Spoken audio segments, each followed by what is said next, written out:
Good evening. 13th regular meeting of the Medford City Council. Mr. Clerk, please call the roll. Council Bears. Present. Council Falco. Present. Vice President Knight. Present. Council Marks. Present. Council Morell. Present. Council Scarpelli. Present. President Caraviallo. Present.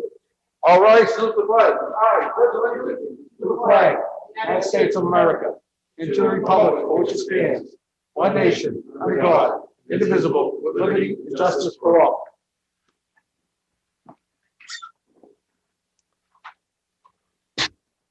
Pursuant to Governor Baker's March 12, 2020 order, suspending certain provisions of the open meeting law, Chapter 30, Section 18, and the Governor's March 15, 2020 order, imposing strict limitations on the number of people that may gather in one place. This meeting of the Medford City Council will be conducted by remote participation to the greatest extent possible.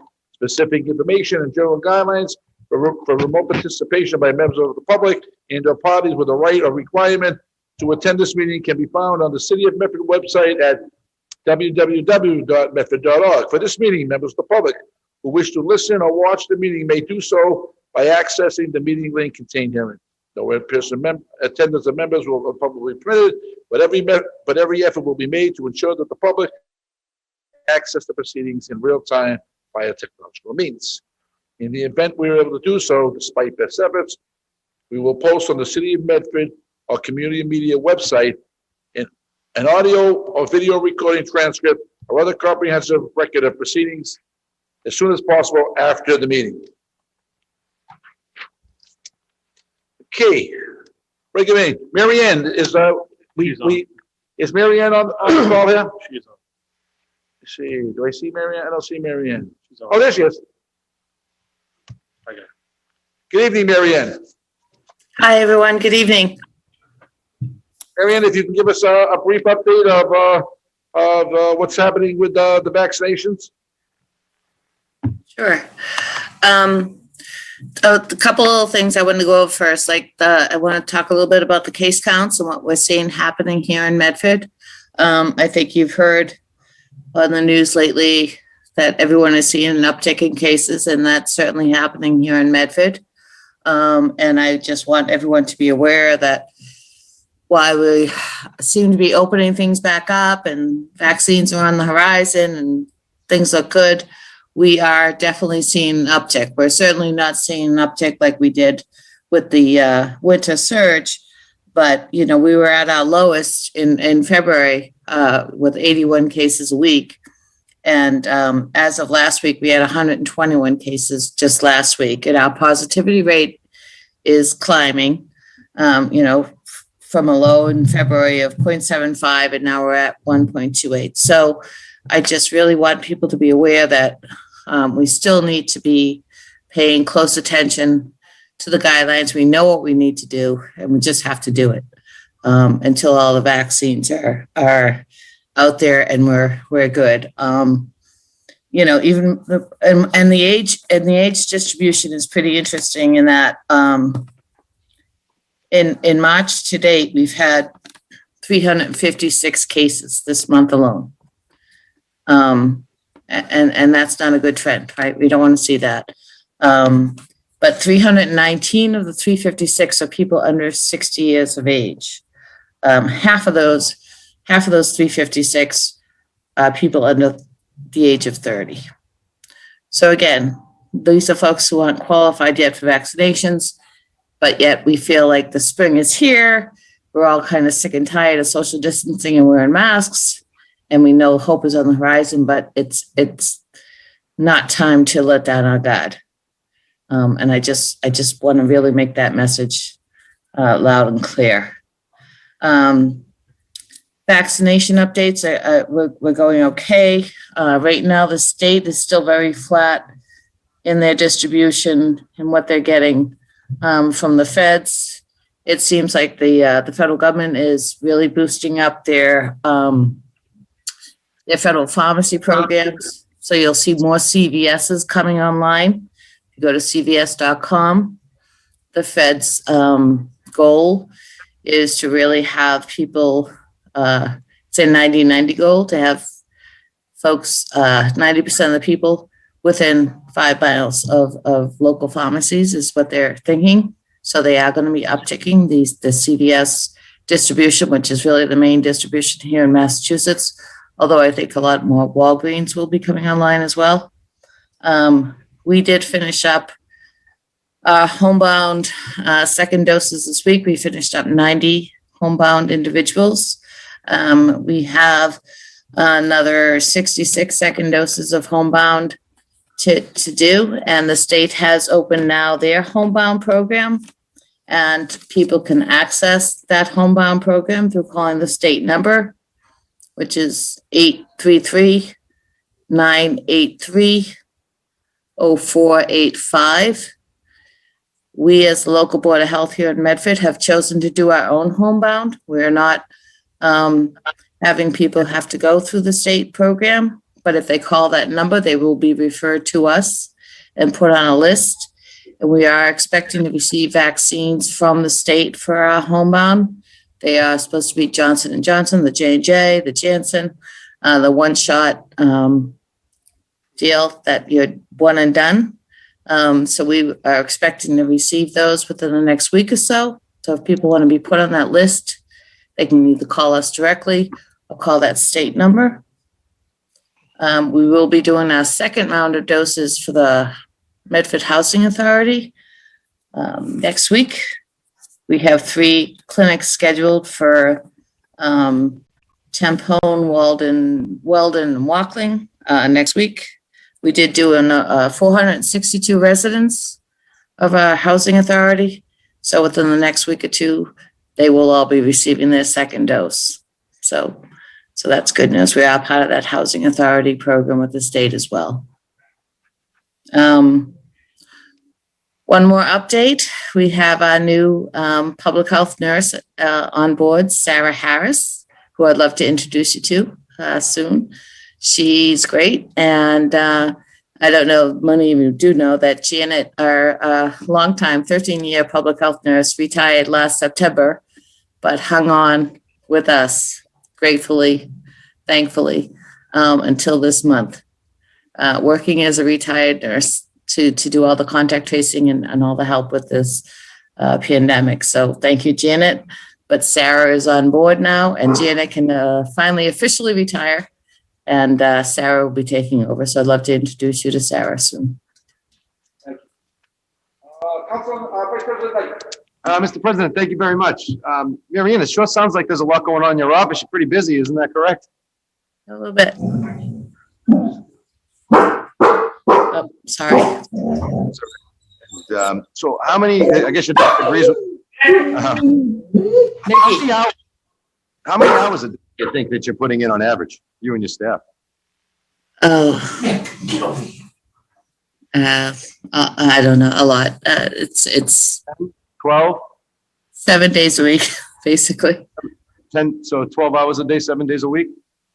Close to sometimes, yeah. And then how many members do you have in your staff up there? Oh gosh, we're all working extremely hard. So I have 3 inspectors, my prevention and outreach staff who have been amazing and totally turned around their worlds and helped with this. So that's Brooke and Penny and Sarah and Alicia. And yeah, so everybody's really been putting 100% towards COVID, as well as trying to cover and do their grant work and their real jobs. Plus this new permitting thing, huh? With LeConte and Hormel. Well, that's not new. I mean, that's a safety guideline we've been trying to do since the emergency orders were put in place. We've been doing safety checks, safety plans on all events. So it's nothing really new. So do you think your office has the capacity, based upon the number of hours that everybody's putting in right now, to do these pre-screenings of applications for people that are looking to rent the Hormel Stadium or LeConte Rink? We've been doing that. We've been doing that since the beginning. Well, no, it was never a pre-screening before you could apply or get placement. It should have been. It looks Should like have it's a been. That was the intent. It was supposed to be a pre-screening before approval. That was the intent, and that was what was put in place for all events, not just Hormel or anywhere else, but all events. So how's this gonna work now? Can you just explain to me, based upon, the fact that your office is gonna be handling the majority of these requests, how this permitting is gonna work for Hormel and LaConte? We've been doing this since the beginning, Councilman Knight, I'm sorry, I don't understand. Everyone who submits or needs to wants to have an event has to submit a safety plan. And that has always been in place since the Let me beginning. preface this with the fact that we got an email this morning saying that they've made a number of changes as to the way that two of our revenue generating properties that we have here in the community are going to be conducted. Now, previously, the way it worked would be that the applicant would seek placement at LaConte or Hormel. They'd be provided placement. They'd be put in the schedule. They then have to go through a screening process. And now it looks like that process is backwards or different. It seems like, from what I understood from this email that I got from Mayor Longo, that, she's taking control of some of the authority that the Hormel Commission has relative to how they're supposed to be, scheduling and booking events. And where these are two revenue generating facilities that we have here in the community. And quite frankly, they're very successful. If it ain't broken, don't try to fix it. Yeah, so I can answer that. Quite frankly, that it wasn't happening the way it was supposed to happen. No events were supposed to be approved or scheduled prior to having approval from the Board of Health on their safety plans. What was happening is that events were scheduled and approved and then given to the Board of Health, and then realizing you're going to have 1,000 spectators at an event. No, that's not approved. And these events were already being scheduled. So that's why the change has been made, because what was put in place with the emergency orders was not actually happening.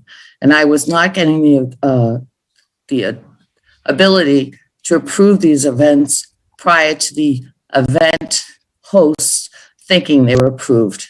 So that's why things changed. Is that what happened with Arlington Catholic? In their Yes. graduation ceremony? Yes. And Yes. Don't you think it would make sense, though? I mean, if they have a plan that's in place, I mean, the CDC guidelines are what are going to be controlling it.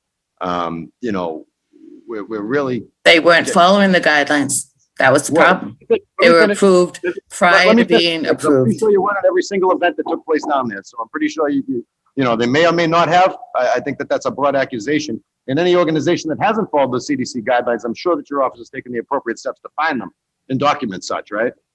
If they weren't, they shouldn't have been approved to begin with if they hadn't had approval from them. Not everybody knows what the CDC guidelines are, or they think they do, but then they change the next day.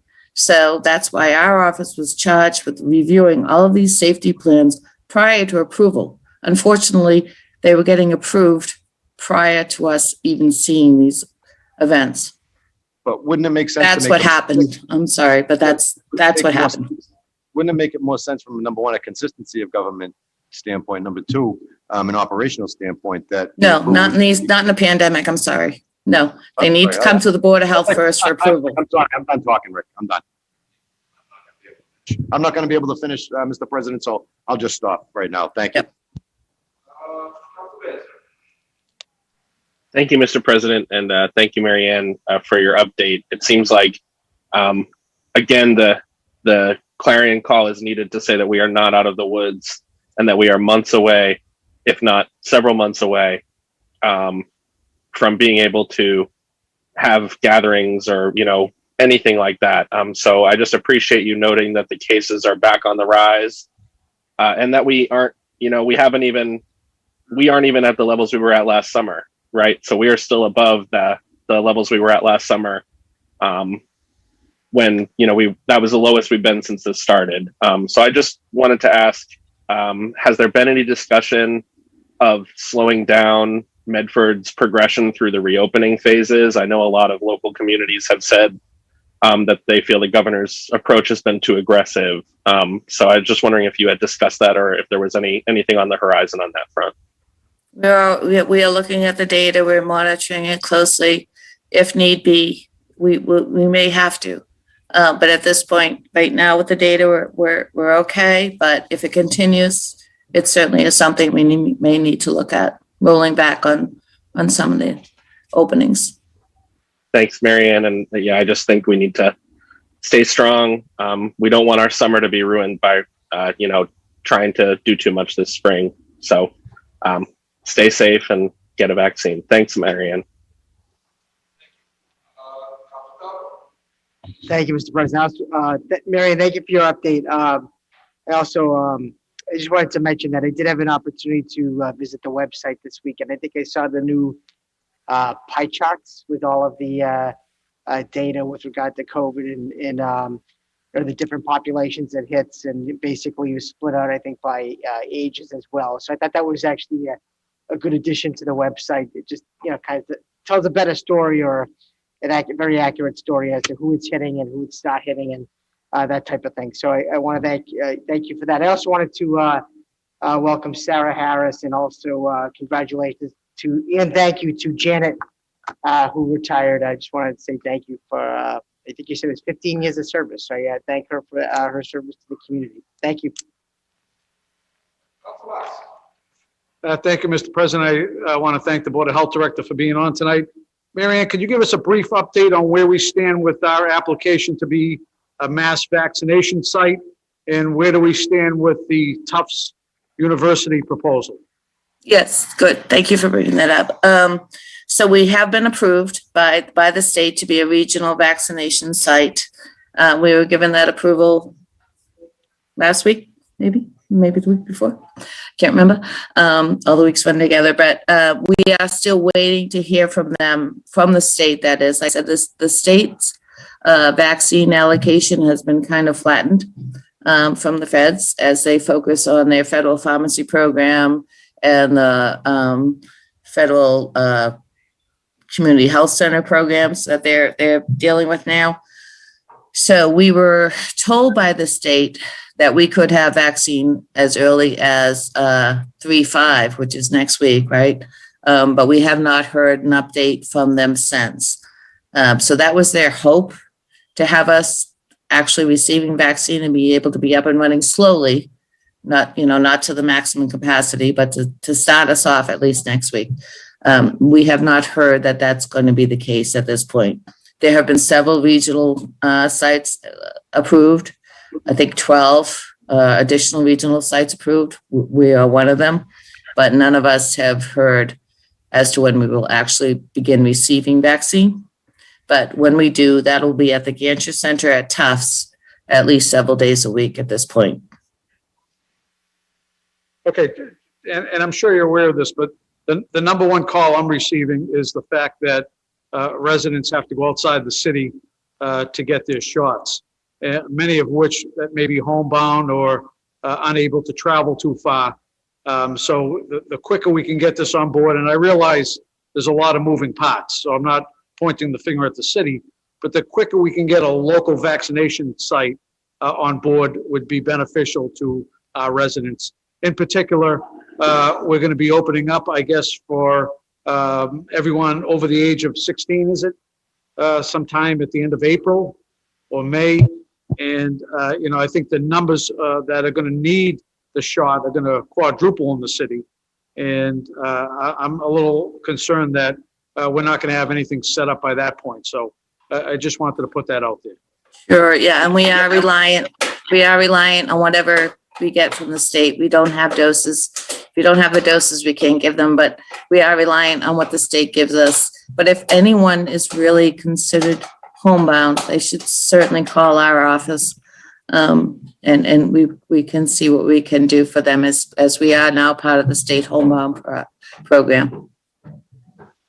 So are we working with agencies that deal with people that are homebound to reach out and do some proactive outreach in our community? Absolutely, yes. We're working really closely with the Mystic Valley Elder Services, obviously with our Council on Aging. So Marianne, what percent do you think we identified of having their first or second shot in the community that are homebound?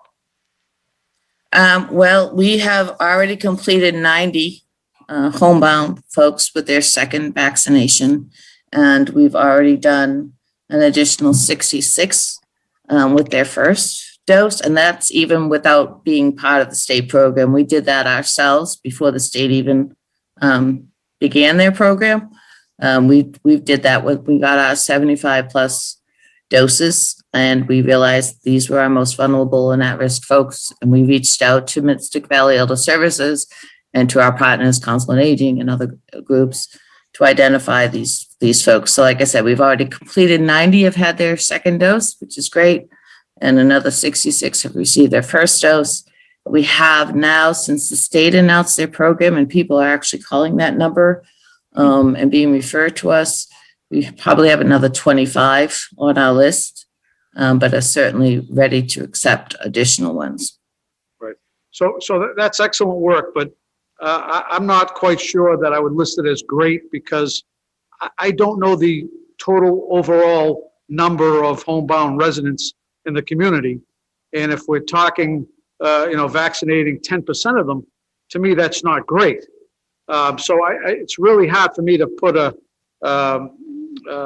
handle on this until I have, and I realize you're not going to get exact numbers, but do we know what percent that is? No, I would have no way of knowing that between the several agencies, our physicians' offices, people reaching out to us. That's the only way we know. If they reach out to us, we know. I have no way of knowing how many people in the city of Medford are actually, specifically by the state's criteria. The state's criteria is extremely strict as to what homebound is. So by that criteria, I really wouldn't have any way of knowing. So we're really not able to measure our success rate of outreach and making sure our most vulnerable population is getting vaccinated. Well, I don't know. We've outreached to pretty much every 75 plus person that we've had on our list at thousands and thousands and thousands of phone calls, Councilor Mark. So I don't know. We've outreached to pretty much everyone in the community over this last year. So I'm not sure what you're getting at, but.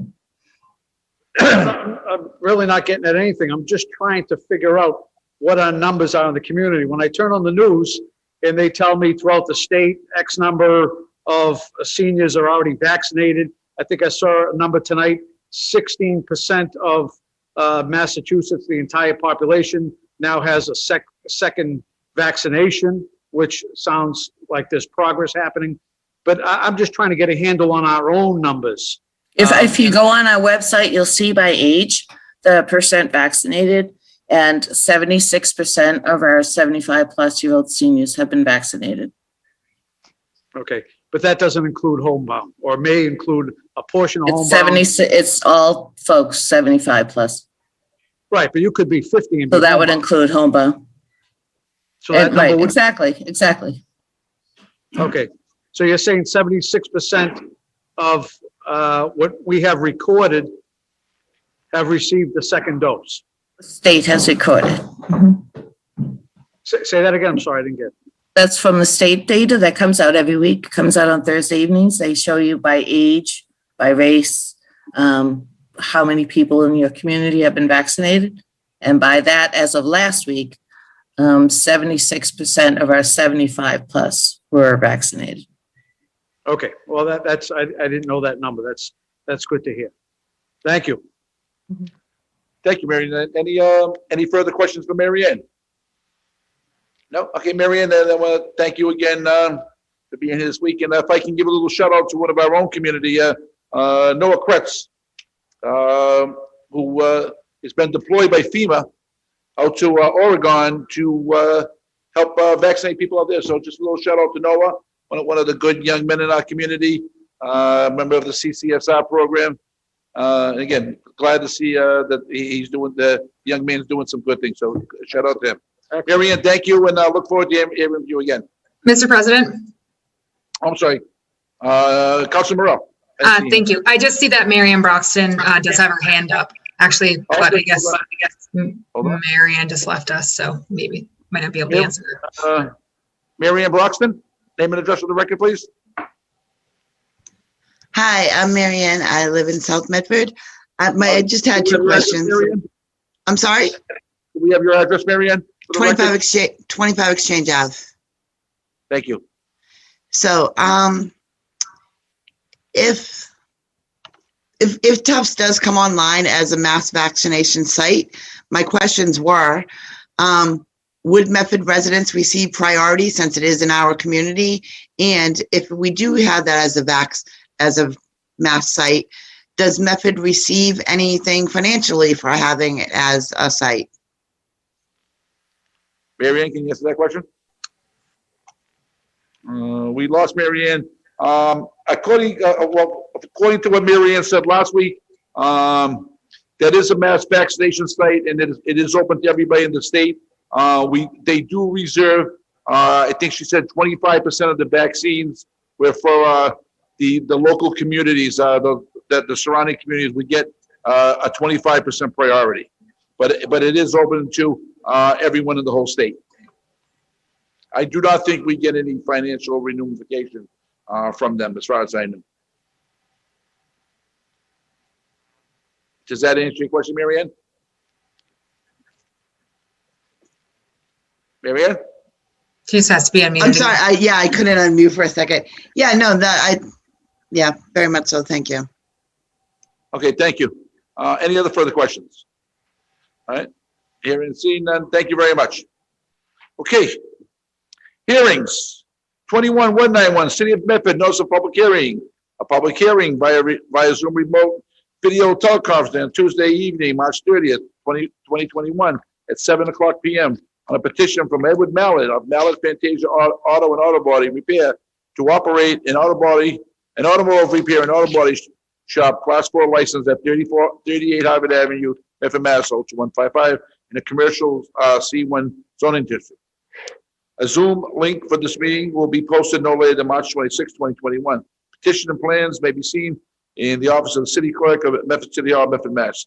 Call 781-393-2425 for any accommodations. Councilors, Chairman of Licensing. We got to open the meeting. Do we have anyone in favor of this, here to speak in favor of this public hearing?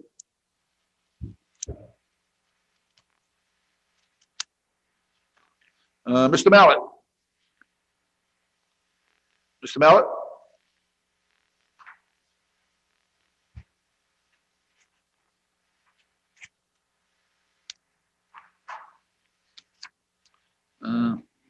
Hold on, let's find Mr. Mallett there. I see him right here.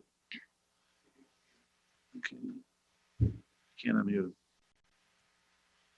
Okay, Mr. Mallett? Are you unmuted? No.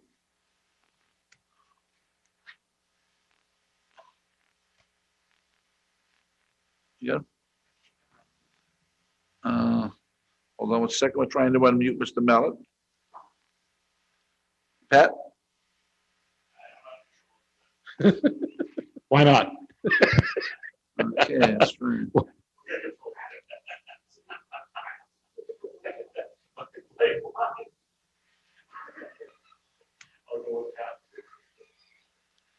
Okay.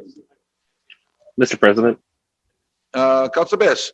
I have pressed the button asking them to unmute. They need to accept it on their end. So you'll need to press a button. It'll come up on your screen. I did. Okay. Mr. There we go. Mallett, But that's, Mr. Mallett? they unmuted us, Fantasia's Auto Body. Say what? What did they do? Nope. You muted us? Okay, who are we speaking with now? It was Fantasia Auto Body before, I believe, who was speaking, so I don't think we're having any luck with Mr. Mallett just yet.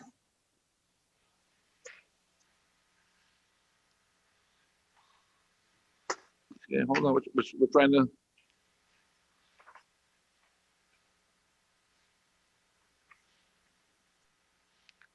Anything, Mr. Clerk?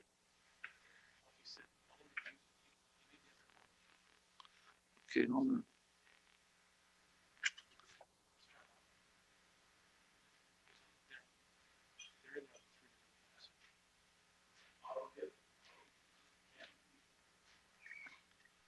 Unmute. Yes, Mr. Caviello? Yes. Yes, I'm here. Mallett? I'm sorry. Mr. Caviello? Yeah. Okay, I'm here. Is this Eddie? Yes, it is. All right, oh, good, good. Mr. Mallett, are you in favor of this petition? Yes, I am. Thank you very much. We'll get back to you. All right, sure. All those in favor, hearing, seeing none. Is anyone here, opposed to this, hearing? Hearing and seeing none? We close that portion of me. Again, Mr. Mallett. Yes, sir. Thank you for coming on tonight. I'll turn this over to, Council Scarpelli, Okay. Chairman of Licensing. Hi, Mr. Mallett, how are you? So I've looked at all of your documents. Everything seems in order, but I mean, to keep it simple and streamlined, could you give us just a brief synopsis of what's happening with the site that's there now and what you plan to be doing there? I believe it's just a turnover, but if you can explain it, that'd be great. It's as simple as that, sir.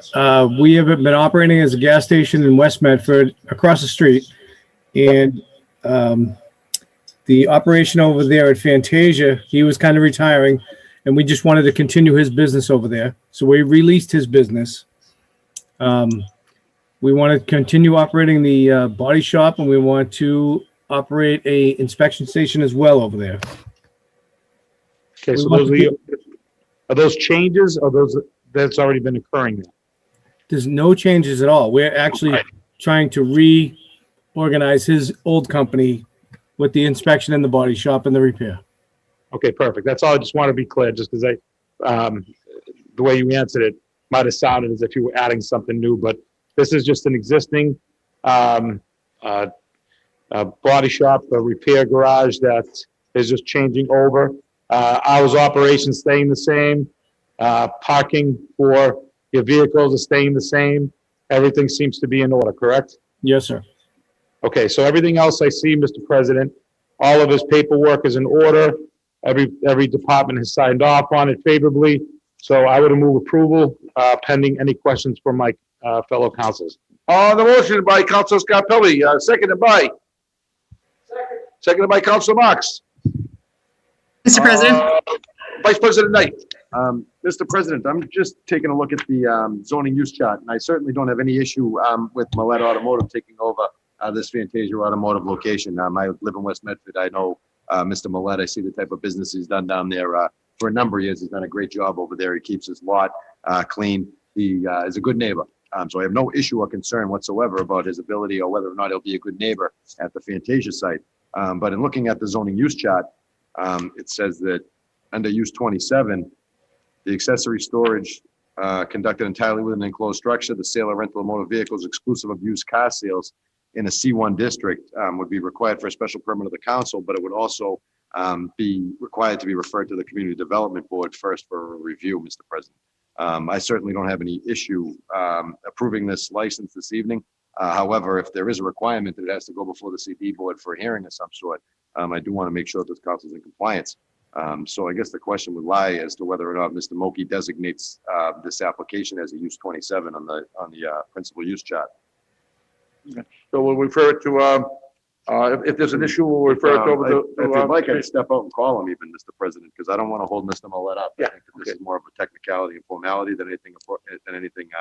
So this will be a subject to, Mr. Moki's approval. Okay, so on the motion by, Council Morel. Council Morel. thank you, Mr. President. Yeah, as someone who used to live across the street from these buildings for a number of years, I would be remiss if I didn't ask if it was the same hours of operation. I think, Ma'am, they're actually less hours. We only operate Monday through Friday over there. okay, great, thank you. All right. Okay, on the motion by Council Scarpelli, seconded by Council Marks. Subject to, Mr. Moki's, approval. Mr. Clerk, please call the roll. Council Bears, Yes. Council Falco, Yes. Vice President Knight, Yes. Council Marks. Yes. Council Morel, Yes, Council Scarpelli, Yes. President Carviallo.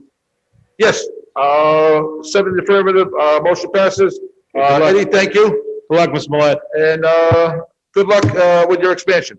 Thank you very much, Council. Thank you. Motions, orders, and resolutions. 2020-570. Offered by Councilor Falcon and Vice President Knight. Update on the Lawrence Memorial Hospital. Vice President Knight. Mr. President, thank you very much. Yes, the Lawrence Memorial Hospital was kind enough to forward all of us a correspondence this morning. The correspondence would provide us with an update as to the status of the ongoing construction of the ambulatory care center. This email goes on to read that beginning on Monday, March 22nd, we will begin planting trees and plants in the parking lot, islands, and surrounding buildings. This work should be completed by Friday, March 26th. So that looks like that was last week, Mr. President. Landscaping work will be taking place on the corner of Governors Avenue and Lawrence Road, and crews will be placing loom to prep for seating. Following the completion of the landscaping work, the repaving of the parking lot is scheduled to take place during the week of April 5th. All work is weather dependent. Mr. President, also in their correspondence, if you bear with me for one moment where I can find the other section of it, I will tell you that at 5:30 p.m., the cafe and inside lobby lights will be reduced to 30%. At 7 p.m. daily, the exterior bollards and canopy lights will shut off. And at 8 p.m., the ambulatory surgical care center's lights will shut off, as well as the PACU, which faces the lot. Also, the landscaping work was what the major activity was on the corner of Governors Ave and Winthrop Street. That was such a concern. I'm not Winthrop, Governors Ave and Lawrence Road, which was such a concern, Mr. President. So that's the latest update from the Lawrence Memorial Hospital based upon the correspondence that they were so kind to forward to us. Thank you, Mr. Vice President. Councilor Falcon. Thank you, Council Knight, for that update. It was just basically an update with regard to the progress that they've made on that campus. I know in our last meeting, I think most of the questions that people had were in regard to final steps, and I think it was the plantings and the landscaping and whatnot, and it sounds like that is underway, and the paving of the driveways coming soon. So I have no further questions. Thank you. Councilor Marks. Thank you, Mr. President. And I want to thank Lawrence Memorial for their update. I believe it was several weeks back, residents across the street on Governors Ave raised concern about the perimeter lighting around the hospital and how it was shining into windows up and down Governors Ave. And I believe last I heard that many of the lights were redirected. And as we heard from Council Vice President Knight, that they are turning certain lights off at night and still maintaining safety in the lot, which is important as well. So I want to thank them for that, Mr. President. The last outstanding issue that I know residents brought up was the cooling tower that's on the top of the front of the facade. And that still remains an issue for area residents, Mr. President. So I would ask that I'd move that we ask about the update for the cooling tower and if they have any current plans on addressing some of the aesthetic concerns of neighbors. Okay. Second, Mr. President. Okay, so on the motion. Okay, so we want to report back on the cooling tower. And correct, Councilor Marks? To the coverage around the cooling Coverage tower. around the cooling tower. That's Okay. been made an issue for some time now. Okay. So, the motion by Vice President Knight, as amended, by Council Marks to send a letter to the Lawrence Memorial to give us the next, what's going on with the coverage of the cooling tower. Seconded by Councilor Falco. Mr. Clerk, please call the roll. Mr. President. Oh, sorry, hold on. Councilor Bears, I apologize. Thank you, Mr. President. I just wanted to add a further amendment that Lawrence Memorial come back 90 days after they complete the project, just so we can make sure that as operations continue, that the commitments are being met. I'm glad to hear about the lighting. I know that was a major concern. And I just want to make sure that the lights are really shutting off at those times once things are underway. Councilor Bears, I did have the opportunity to drive by last night, and I can see the change in the lights, and they were pretty dimly lit, and they weren't coming out on the street as much as they were last time. But I will put that in there for a 90-day review. Thank you. So the motion by Mr. President, that'll be 90 days after it opens, correct? 90 days after it opens, yes. Yes. The motion by Vice President Knight, seconded by Councilor Falco, as amended by Council Marks and amended by Councilor Bears. Mr. Clerk, please call the roll. Council Bears, Yes. Council Falco, Yes. Vice President Knight, Council Marks, Yes. Council Morel, Yes. Council Scarpelli, President Caraviallo. Yes, 7 in the affirmative, motion passes.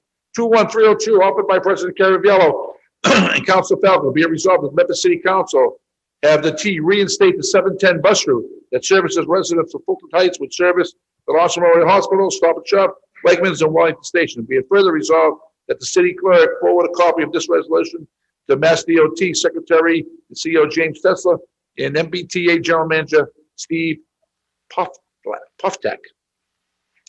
Thank you.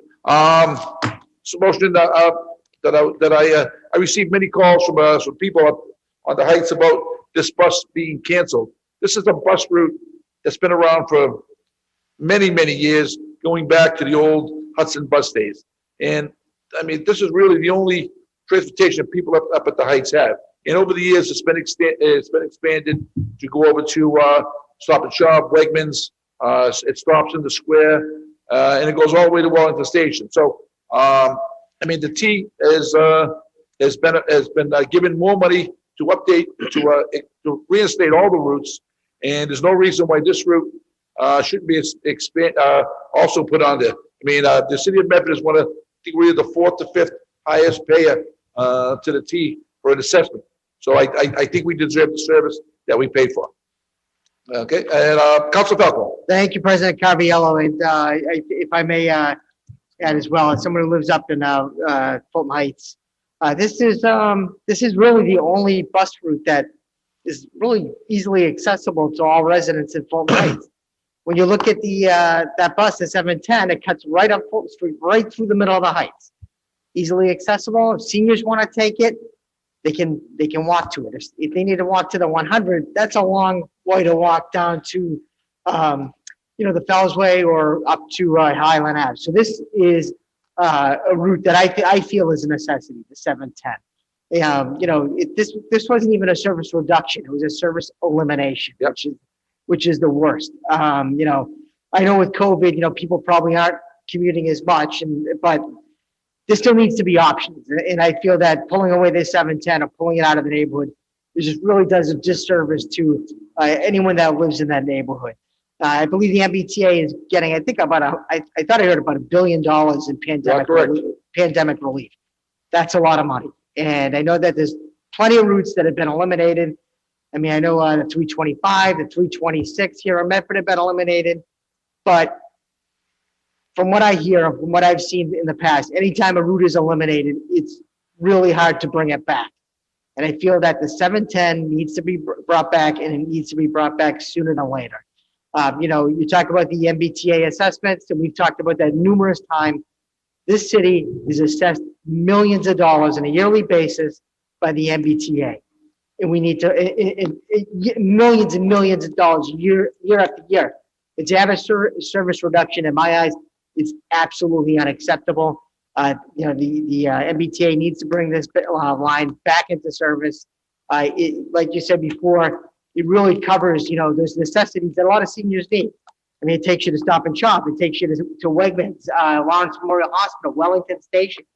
I mean, these are places where people need to go, and now more than ever, this bus needs to be in service and ready for people to take. So I just wanted to, at this point, I guess, move approval. Thank you. Thank you. Councilor Morel. Thank you, Mr. President. I want to thank you and Councilor Falco for bringing this forward, because I think this is so important. Every route that someone relies on in the city is essential to them. And I think it's really important that the city council continues to be, loud and communicate this to the powers that be, because the MBTA has suggested and walked back a number of cuts. And I think it's really important that we raise the issue that this needs to be brought back immediately and get them to make that change. And Councilor Falco brings up a really good point that when these routes go away, they tend not to come back. So I think the councilors for bringing this forward, because I think it's really important that the council and the city sends this message. Thank you. Thank you, Councilor Morel. Councilor Bears. Thank you, Mr. President. Thank you and Councilor Falco for putting this resolution on. I'm a resident of the Heights as well and grew up here. and took the 710 regularly when I was younger. And I can tell you, the people who use this is seniors getting groceries and prescriptions. This is families who may not have a car who need to access essential services. So even regardless of commuting and not commuting, what this is providing is people access to local businesses, grocery stores, pharmacies. So I think it's incredibly important that the service is reinstated. I would also just like to amend the resolution to see if there's an update from our resolution around the 325 and 326 service cuts as well. Okay, so amended by Council Bears to update for the 325 and the 326. Okay, thank you.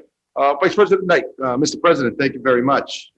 I remember this bus line is how all the kids from the Heights got to public skating when we were kids growing up. And Kenny Phillips would be driving the bus and bringing everybody up and down the hill and putting up with kids torturing them. But no, in all seriousness, it's not just kids, it's not just seniors, it's not just commuters that are using this bus.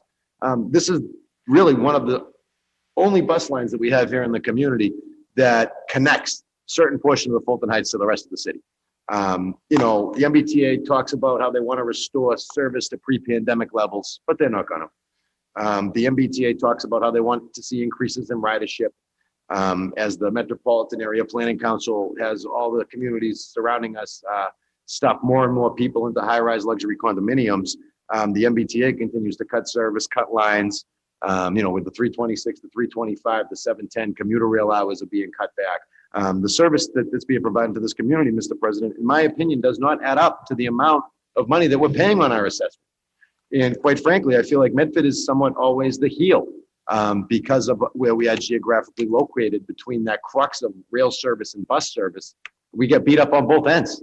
We look at the issues that we've had over time with the Salem Street car barn and other facilities here in the community. And when we raise concern, they fall on deaf ears. But when the MBTA wants to come in and cut service, it's pat on the back and, take your lumps, kid. It's getting kind of old, Mr. President, quite frankly. And I'm tired of the attacks that we're seeing the MBTA take on our community. The MBTA raises that green flag, the green line extension. And they say, well, we're giving you the green line. Well, I'm going to tell you right now, I know a lot of people in the Fulton Heights that are never going to see that green line extension. They're never going to step foot on it. But I'll tell you what, the 710 bus does a lot for them. So I thank you and I thank Councilor Falco for putting this resolution forward. It does bring back some great memories of taking that bus as a child, being from West Medford. And there was no other way to get up to the Heights. I certainly wasn't walking that hill, that's for sure. And as a child, Car Park was one of the most active parks in the city. There was no other park where you could find a better pickup basketball game besides Car Park and Duggar Park. Two parks that always had kids playing in Harris Park. The three parks that always had kids playing, all geographically located in the community that are real far apart from each other, Mr. President. So this connectivity is important. We talk about wanting to take cars off the road. We're putting bike lanes in, bus lanes in, and everything else. How can we put bus lanes on Mystic Ave and then take away a bus in the community? Don't we want to promote bus use? So with that being said, I thank you both for putting this resolution on. I just asked that it also be sent copies to our state delegation so that they're aware of this correspondence going out. Okay. Councilor Marks. Thank you, Mr. President, and I want to thank my two colleagues for putting this on tonight.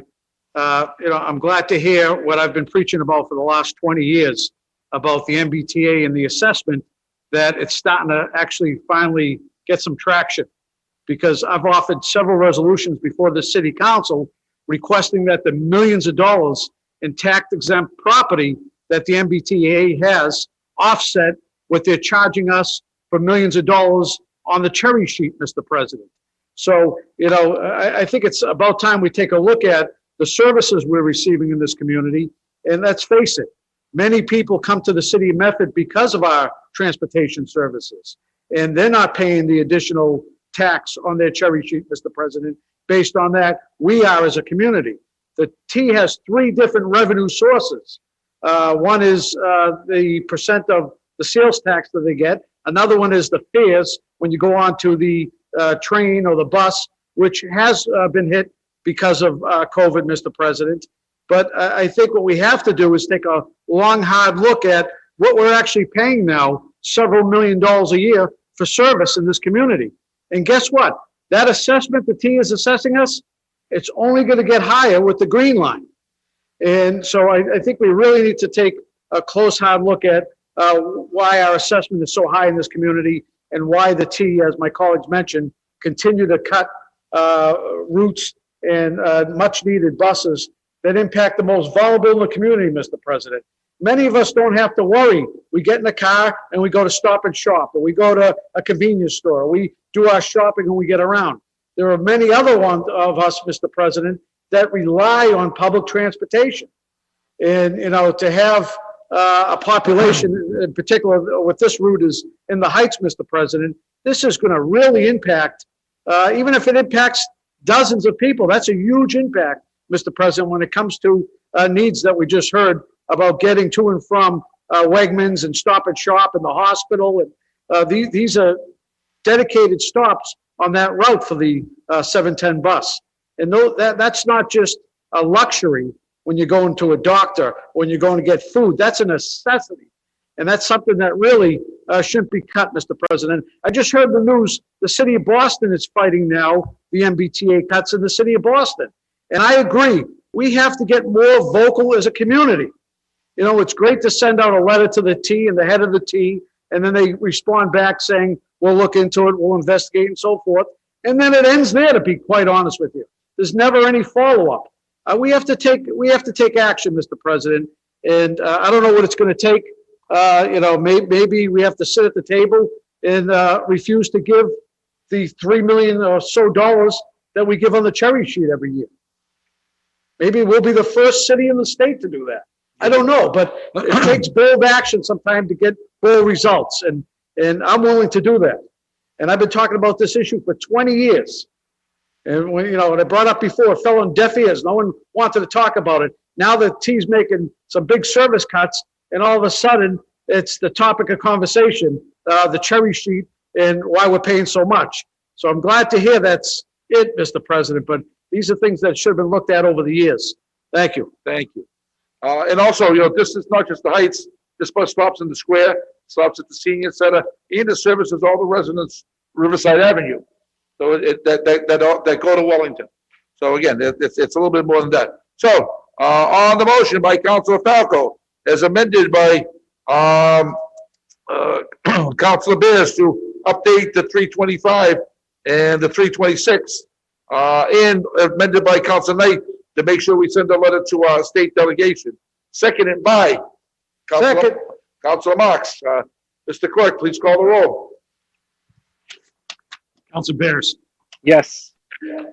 Council Falco, Yes. Vice President Knight, Council Marks, Yes. Council Morel, Yes. Council Scarpelli, President Caraviallo. Yes, 7 in the affirmative, motion passes. 21-303, offered by Councilor Morel. Be it so resolved that the administration provide the city council with an update on expected direct local aid to the city from the American Rescue Plan and potential impact on the upcoming budget. Councilor Morel. Thank you, Mr. President. This resolution is pretty self-explanatory, but as we all know, not too long ago, we were talking about the deficit we're looking at for this year's budget. And now within the past few weeks, we've heard tell of, you know, perhaps $39 million in direct local aid coming to the city. And the most recent estimates published in the Globe last week were $50 million for the city. I do understand that, you know, even just by those changing numbers, this is obviously something that's kind of hard to keep track of. Everyone's learning as we go along, but as we're looking to do, you know, really the most important role of the council in a few short months, I think it would be very helpful to have an idea, any information, any official information we can get from the administration about how this money, you know, what they've heard about how this money has to be used, the time frame, how they're hoping to use it, what ideal scenarios would be. So, I mean, I did have the chief of staff reach out to me earlier, just saying that Director Nunley Benjamin couldn't be here tonight. So I'm just hoping we can get an update on this soon, because this is an incredible amount of money. And I do understand it likely cannot be used for everything, and there's going to be strings attached, but it's still a large amount of money that we haven't gotten any update on what it might look like for the city and what the administration is thinking. So I move approval. Thank you, Councilor Morel. Any further discussion? The motion by Councilor Morel, seconded by Councilor Falco. Mr. Clerk, please call the roll.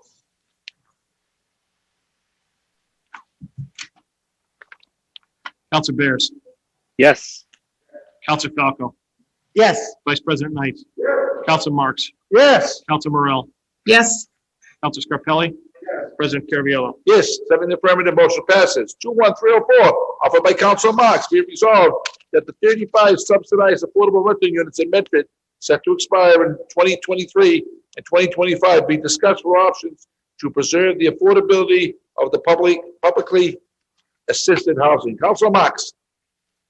Thank you, Mr. President. And this is a very important issue that we will be confronted with in the very near future.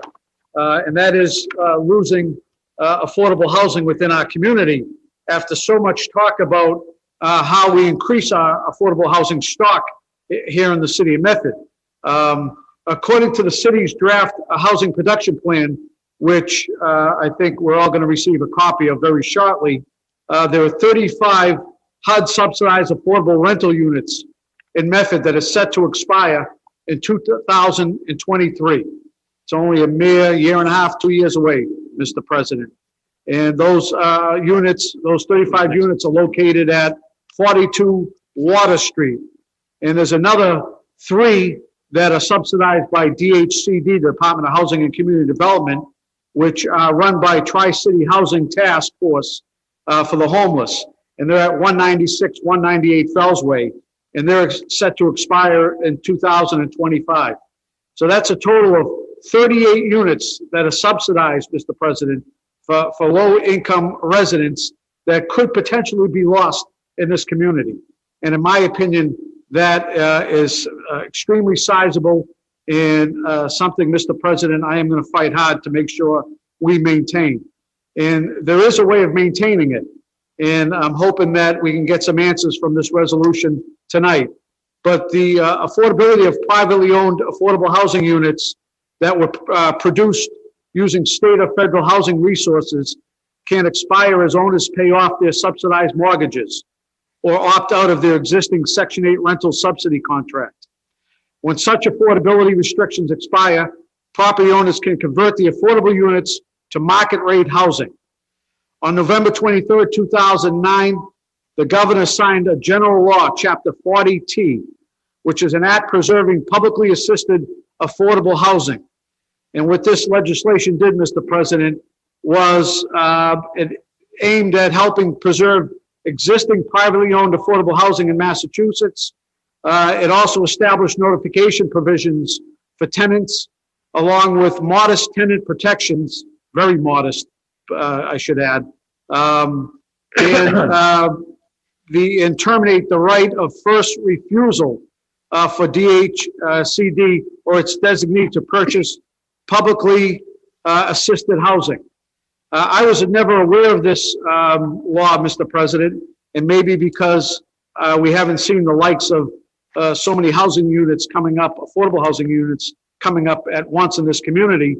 But if you read Chapter 40T, Section 3, which deals specifically regarding the right of first refusal for DHCD and the ability to sign a designee if someone is interested, i.e. in particular a municipality, if they are interested in becoming the designee to publicly purchase the affordable housing before it gets on the market. And I found that very interesting, Mr. President.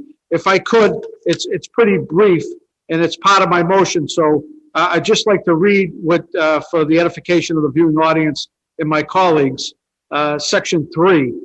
It says, an owner shall offer the department an opportunity, when they say department, they refer to DHCD, an opportunity to purchase publicly assisted housing prior to entering into an agreement to sell such property pursuant to the time periods contained in this section. But no owner shall be under any obligation to enter into an agreement to sell such property to the department. Then it goes on, subsection B. The department may select a designee, that's DHCD, to act on its behalf as purchaser of the publicly assisted housing and shall give the owner written notice of its selection. So my first motion, Mr. President, is has DHCD selected a designee as purchaser? So that's my first motion.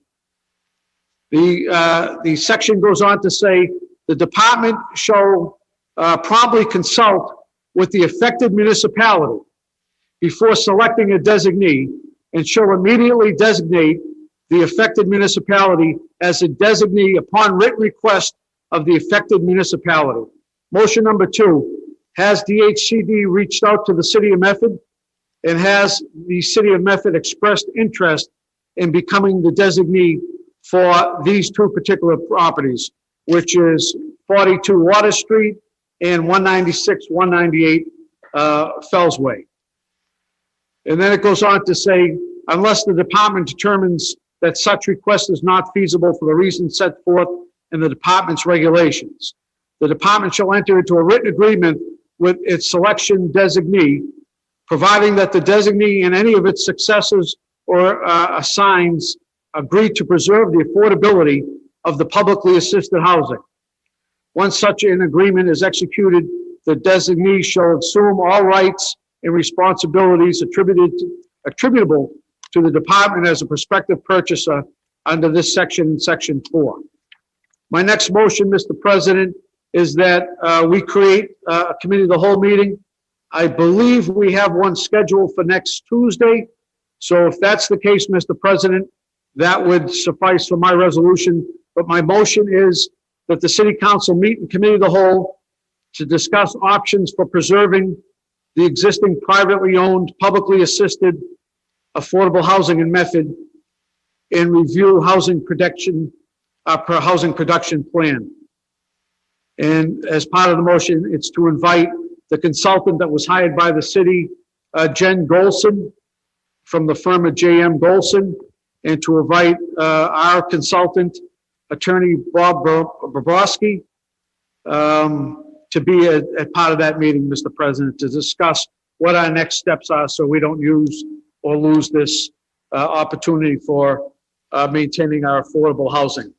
One other portion I'd like to bring up, Mr. President, then I'll end, is that many people realize Chapter 40B establishes a goal that every Massachusetts community must work to provide affordable housing at a minimum of 10% of their overall housing stock. And if you read the housing production plan, you'll notice, Mr. President, on page 82 of the draft plan, it states that Medford has 4 40B projects currently right now in the pipeline. If all 4 of these projects come to fruition, Medford will have an additional 1,087 units eligible to be counted on the subsidized housing inventory, bringing the city's portion of the subsidized housing inventory units to 11.7%, which would be above the 10% goal right now. You know, many people are eager to move on from 40B. The true hard facts is the only way we really been making significant change in this community for affordability has been through the state law, Chapter 40B, Mr. President. And that's where we've added the most affordable housing in this community. There are other ways which the housing production plan addresses, and that's something we're reviewing as a council. But I would strongly ask the administration, because they are looking at these 40B projects in court right now, I would strongly ask that they take a closer look, Mr. President, at what these units can bring to our community in regards to affordability, and move forward on these 40B projects in the interest of adding more affordability in our community. And that's all I have, Mr. President. And tax revenue, Councilor Marks. And tax revenue, absolutely. Thank you. Okay, any further discussion? Councilor Bears. Thank you, Mr. President. Thank you, Councilor Marks, for bringing this forward. I was just wondering if I could amend, I may not have gotten the language quite right, but amend the first motion to have a list of any subsidized units that may be expiring in the next 10 years. Because I do recall a meeting where there were a number of units in addition to the 38 that Councilor Marks mentioned that had time limits on the affordability requirements. I'm not opposed to that, Mr. President, but according to J.M. Golson report, this 120-page report, they listed those 2 particular properties. I'm not sure, maybe because they're the most recent, but I would hope this is a thorough report. But I am not opposed to looking at, this out 10 years. I am not opposed to that. We have to plan, and I think that's a worthy suggestion. Okay. So on the motion, move approval by Council Marks, seconded by Council Falco, as amended by Council Marks and Councilor Bears. Mr. Clerk, you have those four amendments? Four from Council Marks and one from Council Bears. Yep. Mr. Clerk, please call the roll. Council Bears. Yes. Council Falco. Yes. Vice President Knight. Council Marks. Yes. Council Morel. Yes. Council Scarpelli. President Caraviallo. Yes, 7 in the prayer, motion passed. Council Marks, if I'm not mistaken, the housing production plan, I think, is scheduled for Council Committee of the Whole next week. Next Tuesday, right? Next Tuesday, I think. I'm not sure. I'm pretty sure that's the date I gave. So as one of my motions, we can meet that night. We don't have to meet a separate night to Okay. discuss that motion. Thank you. Okay, 21305, offered by Council Marks, be it resolved that a complete annual listing of all Park Medford financial reports submitted to the city since inception 2015, along with the city's own statistical accounting, including, if any, unpaid revenue balances carried forward since 2015, be provided to the council. Councilor Marks. Thank you, Mr. President. If we all recall, our former esteemed Councilor Bob Penta, appeared under community participation a few weeks back. At that time, the council requested that the city council take a vote on several requests for information. However, because it was offered under public participation, we could not take a formal vote, and I recommended that we put it on the agenda so we can take a formal vote. So at this point, Mr. President, I would welcome up former Councilor Penta for his presentation. Good evening. Name and address for the record, please. Good evening. My name is Bob Penta, 0 Summit Road. Sorry, Mr. Penta, if you could just step back a little bit from, see where the red tape is on the floor? Just stand back to the tape. Right there. Thank you very much. Okay. As a matter of fact, Mr. President, I'm picking up on your resolution that took place in 2016, because at that time it was the second year. And I believe along with you and Councilor Knight and then Councilor Brianna Longo, there was some concerns with Park Medford in their distribution of how the revenue was going to be coming in. Therefore, as a result of that, what we needed to go to, as I indicated back then, was to go to the contract. And in the contract, on page 5, there is 2 specific sections. It basically includes, that states 20 days after the end of each month, a monthly report would be submitted to the city of Medford as it relates to a whole host of issues relative to the inventory of monies taken in and what's going out and what the fees and everything were. Also, there's an inclusion in there that the operator, meaning Park Medford, would agree to submit on an annual basis the gross revenue and the operating expenses. So on an annual basis, so rather than having you go and get all the monthly things, I'm requesting that the council puts a resolution forward, making that request as it relates to their annual revenue relative to the fact that this is what took place. For example, you would have net city parking revenue, that's annual appeals, the annual appeal dismissal, forgiveness, annual resident visitor parking permits, business permits, commuter permits, annual parking citations. And then we get to the issue on an annual basis of the $50,000 annually that would go to the commercial districts here in the city of Medford. Now, that was something that came up by Mayor McGlynn in, I believe, October of 2014. And as a result of that, that became a bone of consternation between the Medford Chamber of Commerce and the business people, and as well as the issue on the city council relative toward the business districts not getting X amount of dollars.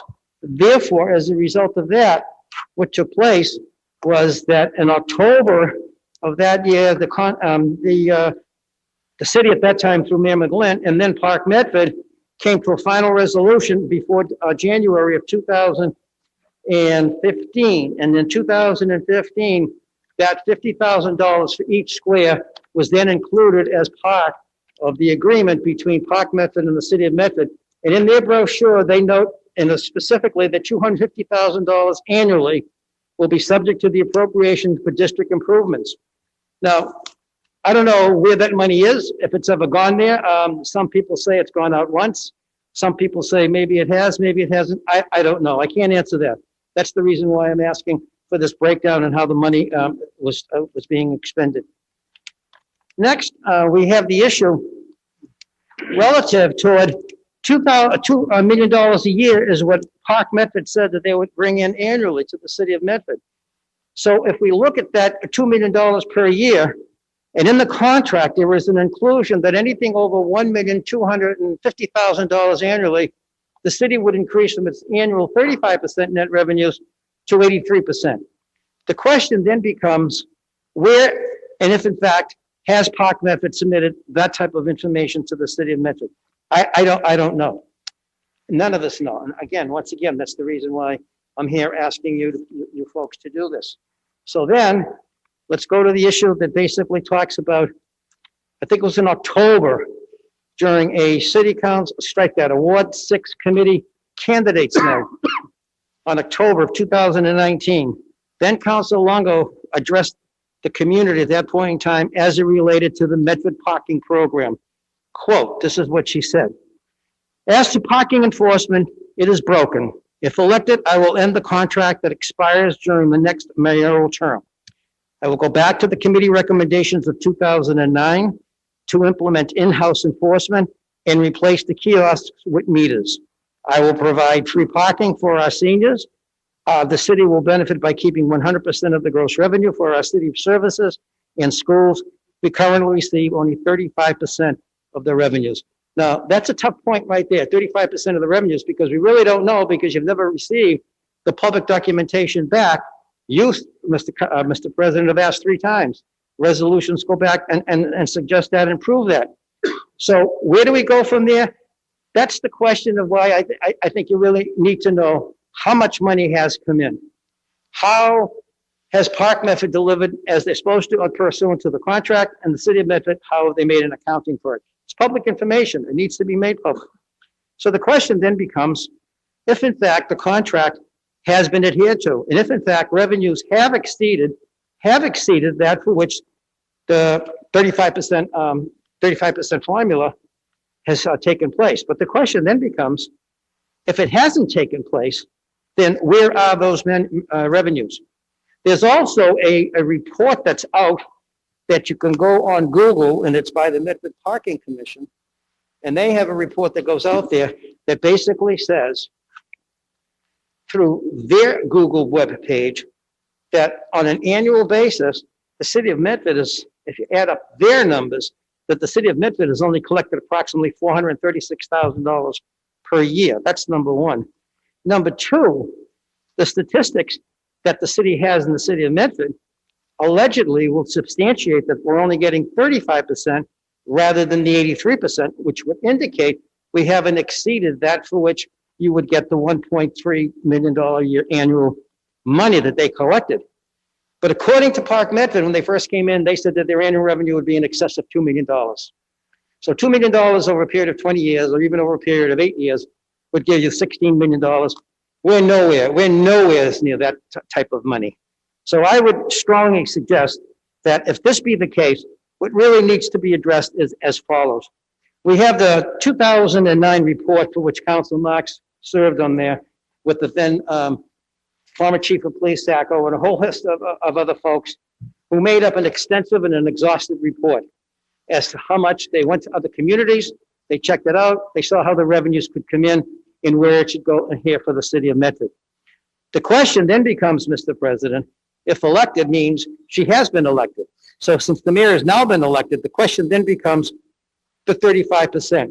We really need to get these numbers to find out, are we in the 35% or are we above the 35%? And lastly, just let me say this, and this is really the perplexing question.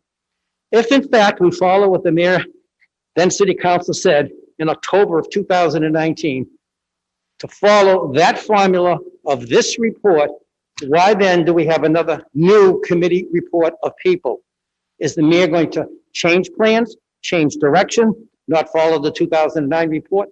I think you people really need to know that. And if people are sitting on that committee, and it's going to be a waste of time because you're just going to follow the exhausted committee report of 2009, that needs to be relegated out there. You know, this is a lot of money. And if we're only looking at $436,000 a year as compared to a lot more than that, because we haven't gotten to the $2 million mark per year, you need to know that. And you really need to have a discussion. And it was you then, Mr. President, and Councilor Knight and Councilor Marks and Councilor Brianna Longo-Kern had serious questions with Park Medford over this. You indicated, Mr. President, that this is year 8. This is years 8, 9, and 10 are the years for negotiation. And they're taking them 1 year at a time. Well, if they're taking them at 1 year at a time, and the mayor said, and when she ran for mayor, that she was going back and she was going to get rid of Park Medford, then the plan ought to be that Park Medford's going to go. There should be no negotiation to extend anything here in the city of Medford. Councilor Scarpelli. I thank Council, I'm sorry to interrupt, but I just wanted to be clear. Maybe a fellow council can help, but the committee that you're referring to, is this the traffic committee that the mayor just put together? Is that the committee you're referencing? I believe this is the committee. I may have the wrong terminology. This is the committee to discuss parking in the city of Medford. Okay, so I believe they said that they had no privy to discuss anything dealing with Republic Park. I believe that's what was quoted to us, that when we asked questions about Republic Park to them, that they were directed not to, that wasn't what they were looking to do. So I believe that's what it was. Correct me if I'm wrong, but Maybe we can ask Councilor Moreau, you're on that committee.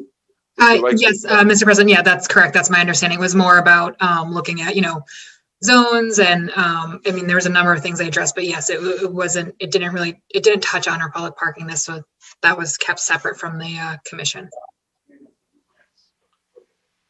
So then the question that I asked the council and to you, Mr. President, if the mayor indicated she was going to look at the 2009, she was going to adhere to that report, then this new committee that's been put together, are they discussing this report to add or subtract? Is the mayor not going to support this? Or is she going to entertain another type of situation? Because this is very conflicting. I can tell you that they're on the series of 1-year renewals now. Well, if you're going to be on 1-year renewals in years 8, 9, and 10, give you the option to bow out, and you've had plenty of time to realize coming into your option year that something should be taking place. So are we going to, as a community, take 3 years in a row as option years and work at it one at a time? I mean, Mr. President, One information, Vice President Knight. I do think it's important to point out, Mr. President, that when this matter came before the council, the vote that the council was asked to take was to whether or not they were going to allow the administration to enter into a contract that exceeds 36 months. Pursuant to state law, a municipality can only enter into a contract with a maximum term of 36 months. So the issue that was before the council wasn't whether or not we wanted to have parking meters or no parking meters, have parking enforcement officers or not have parking enforcement officers. The issue that was before the council at the time was whether or not we wanted to authorize the administration the opportunity to negotiate a contract that exceeded 3 years.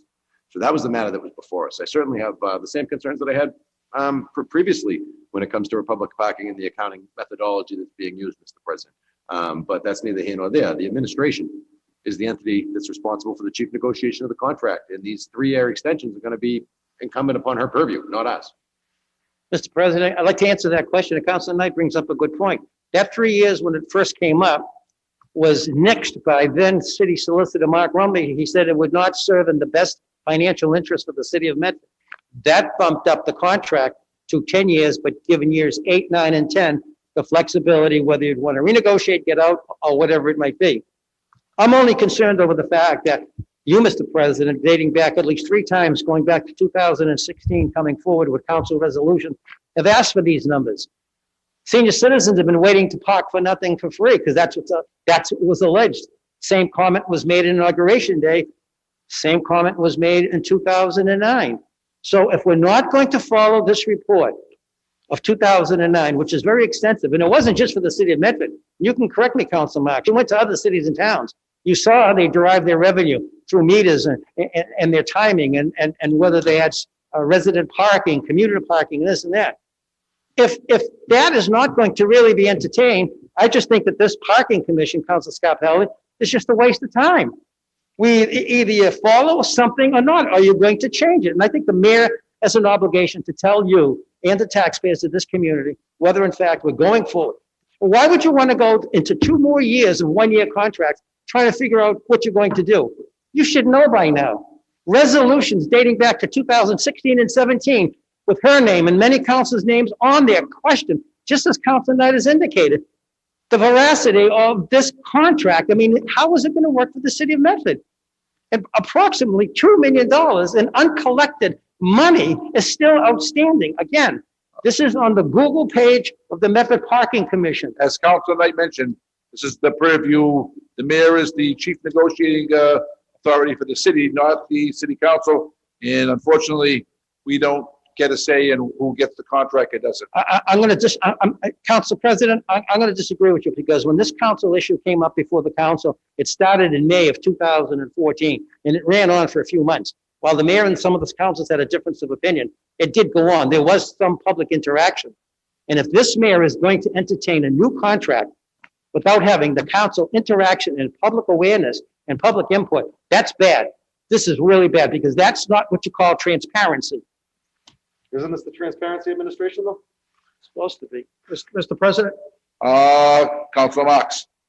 Thank you, Mr. President. I want to thank my colleague, Councilor Penta, for his insight on this issue. You know, when the mayor first established this working committee, I was under the impression they were going to look at the parking program in the city of Medford. And I did hear bits and pieces of what their mission statement is, but I wasn't aware that they're not going to look at the current entity that oversees parking, which is Park Medford in this community, and their contract. I wasn't aware that they weren't going to look at taking this service in-house, which has been an issue since, as Councilor Penta mentions, since 2009, when the committee I sat on for 2 years, Mr. President. We visited, we did our due diligence, we did our homework. We went to the city of Boston and met with their chief parking clerk. We went to Malden, we went to Everett, we went to Somerville. We spent countless hours and came out with recommendations, Mr. President, all of which were to do meters and take the service in-house. Those are the major recommendations, of which the mayor at the time, and that's his authority, decided to do neither. And he hired an outside company and he put kiosks all over the streets. So what we spent 2 years for, he did the total opposite. Now I'm hoping, Mr. President, because as Councilor Penta mentioned, there was a commitment made by this current mayor back in 2019 that seniors were going to get free parking. It's 15 months later. Seniors have not received free parking, Mr. President.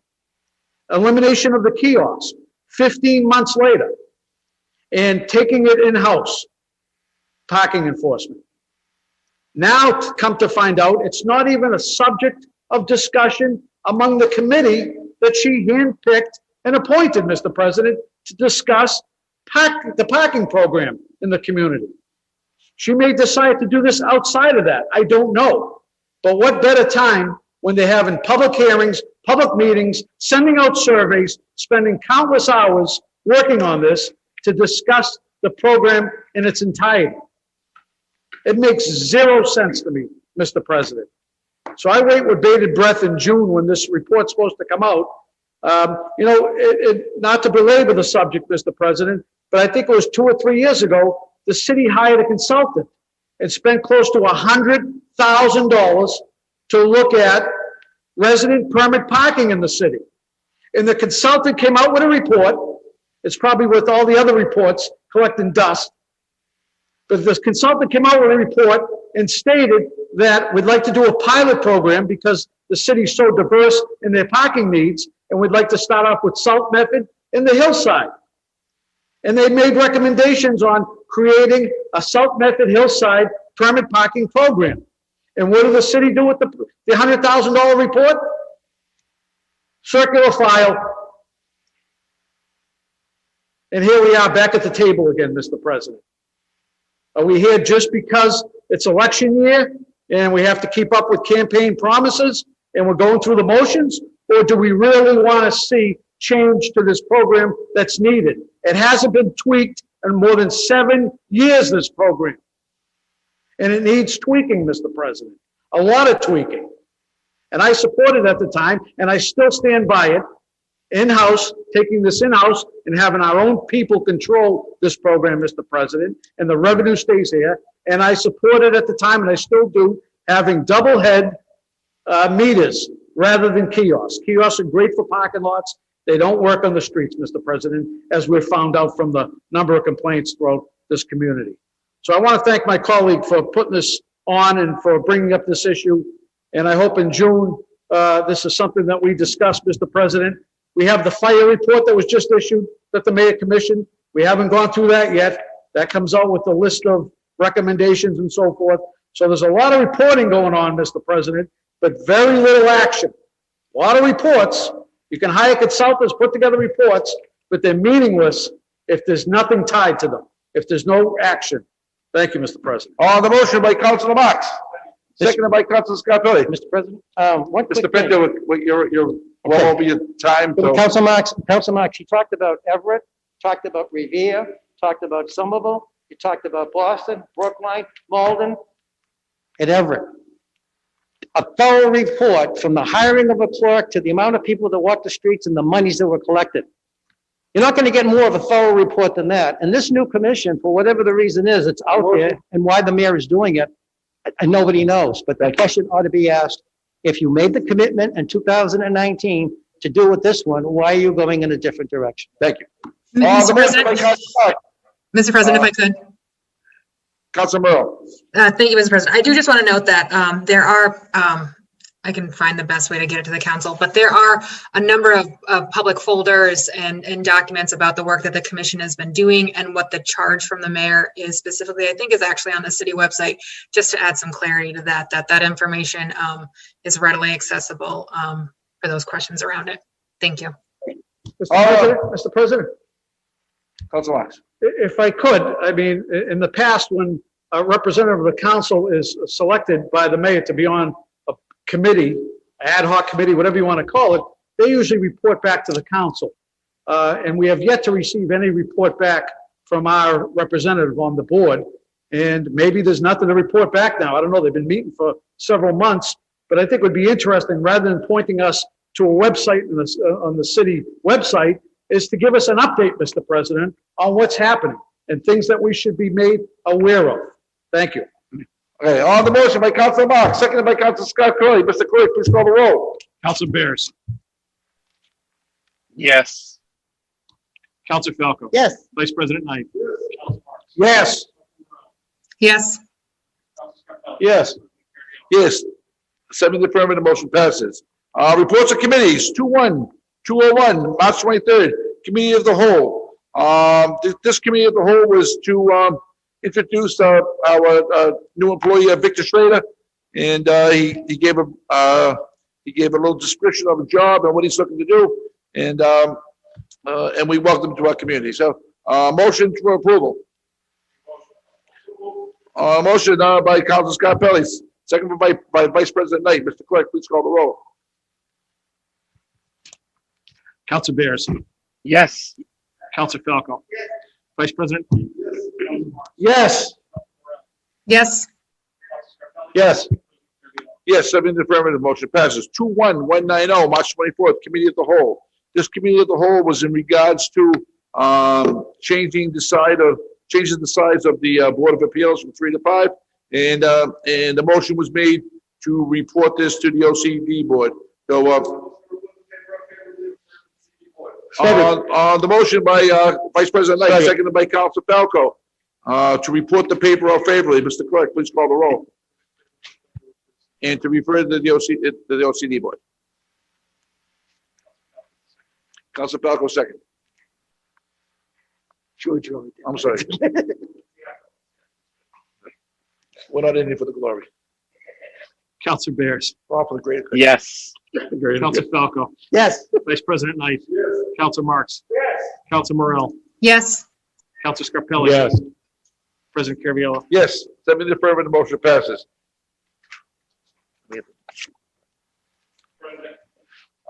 Councilor Scarpelli. Well, moving forward, I just want, if we can, just remind the residents that are watching that tomorrow's meeting for the Verizon 5G towers, it would be at 6 o'clock, I believe. is at, I believe it's 6 o'clock via Zoom. Yes. I know that we've been getting phone calls and people begging us to please vote against it. Just a clarification, there is no vote that this council can take to stop anything that we haven't, that we have issues on, because I think all of us do have some concerns. But unfortunately, this does not fall in our privy. That we should, I'll be on the call tomorrow as a resident, making sure that I get the answers that I need for my family and my neighbors as well, dealing with safety and public health. So thank you.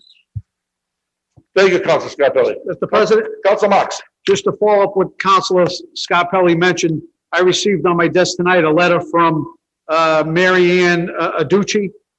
She lives on North Street in Medford. Many of us know her very well, but she did send in a 2-page letter that she wants read into the record. I will submit it to the clerk, and if my colleagues want it as well. It's regarding the March 31st Verizon hearing, and she wants to express her concern with 5G. And also, Mr. President, that she has no access to a computer and finds it very difficult, Mr. President, and hard for most people that would like to attend the meeting, but there is no way of attending it unless you have access to a computer or a call-in, Mr. President, and the call-in is extremely difficult. So she also asked within this letter that that boards and commissions and any other committee in the city return to in-person hearings and meetings so everyone can participate equally. And I would support that as well, Mr. President. Thank you, Council Marks. Okay, records. We'll pass to Council Marks. Council Marks, how did you find those records? I didn't have a chance to review them. I asked them to be tabled for 1 week, Mr. President. On the motion by Council Marks to table the records for 1 week, seconded by Council Scarpelli. Mr. Clerk, please call the roll. Council Bears. Yes. Council Falco. Yes. Vice President Knight. Council Marks. Yes. Council Morrell. Yes. Council Scarpelli. Yes. President Caraviallo. Yes. 7 in the affirmative, both the passes. And before we adjourn, I just want to make, wish everybody a happy Easter and a happy Passover. On the motion by Council Scarpelli to adjourn, seconded by Vice President Knight. Mr. President, Council Marks. before we adjourn, we did receive a letter from Commissioner Moki regarding the donation bins on the Fells Plaza, that they were removed. Yes. And as a resident of that area and a neighbor, I would like to personally thank you for your due diligence on that. I called immediately right to New Jersey. I know that, and the number of phone calls you made, and I'd like to personally thank you. Mr. Thank you. President. Thank you, Council Marks. On the motion by Council Scarpelli, seconded by Vice President Knight to adjourn. Mr. Clerk, please call the roll. Council Bears. Yes. Council Falco. Yes. Vice President Knight. Council Marks. Yes. Council Morrell. Yes. Council Scarpelli. President Caraviallo. Yes, 7 in the affirmative, motion passes. Meeting adjourned.